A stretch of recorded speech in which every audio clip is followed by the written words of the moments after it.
The night Persephone disappeared, spring itself fell silent.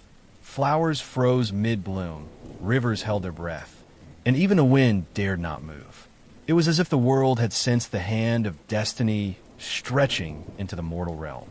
Persephone wandered through a meadow bathed in sunlight, unaware that eyes from beyond watched her every step. Shadows flickered in the corners of the air, whispering promises she could not yet comprehend, pulling her toward a fate older than time itself. The first tremor came beneath her feet, a fissure in the earth that yawned like a mouth ready to devour.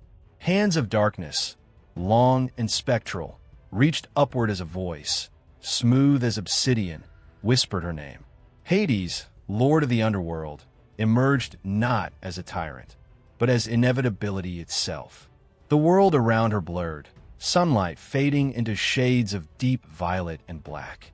She was lifted, almost gently, yet irresistibly, into the depths of a world where shadows had weight, where whispers of the dead curled around her like smoke. The air was thick with the scent of forgotten things, and Persephone's heart thundered with a fear she had never known. She awoke in a cavern where even light dared not tread. The walls pulsed faintly, alive with the memory of every soul that had passed through. Hades stood before her, tall and imperious, yet not cruel. His eyes, deep as abyssal rivers, studied her, and in their depths, she saw the reflection of what she might become. Days, or perhaps centuries, passed.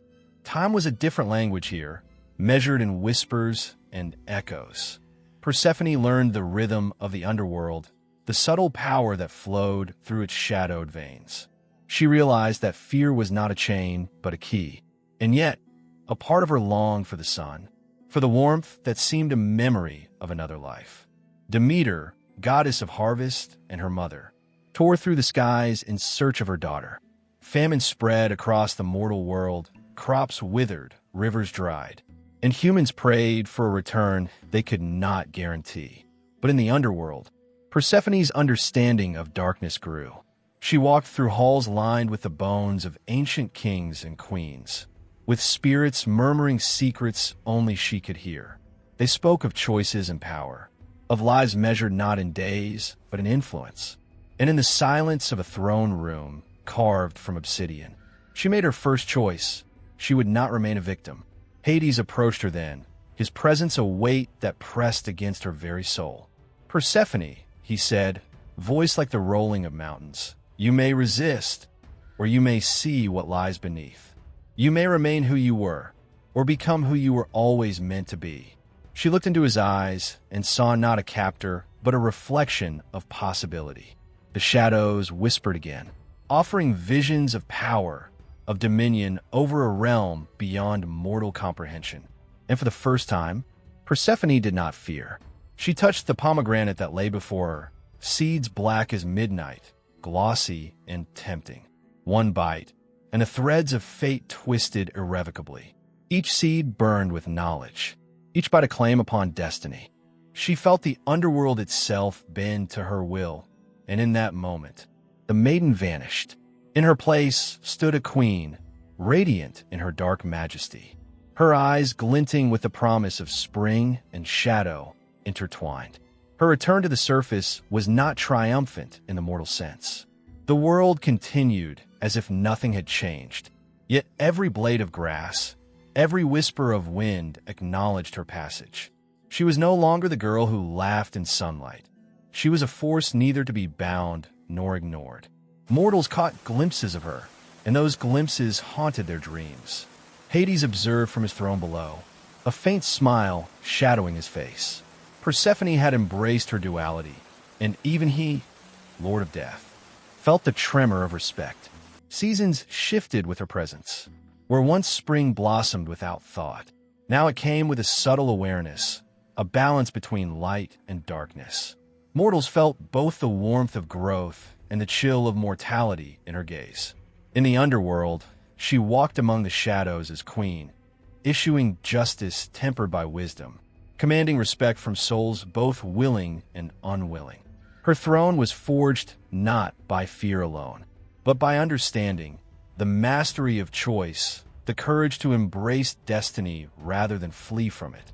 Whispers of her deeds reached Olympus. Zeus himself watched, a mixture of pride and unease threading through his ancient countenance. God spoke cautiously of her now, for Persephone had become a presence that could not be manipulated lightly. She returned sometimes, walking the earth like a fleeting shadow of light, and even the bravest mortals felt the weight of her gaze. Her mother, Demeter, saw in her daughter not just the child she had lost, but a goddess tempered by fire. Shadow and insight. Though sorrow lingered, pride tempered it.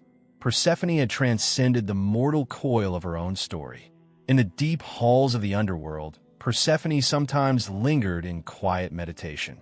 She watched souls pass, guiding some, punishing others, always aware of the delicate balance between mercy and wrath.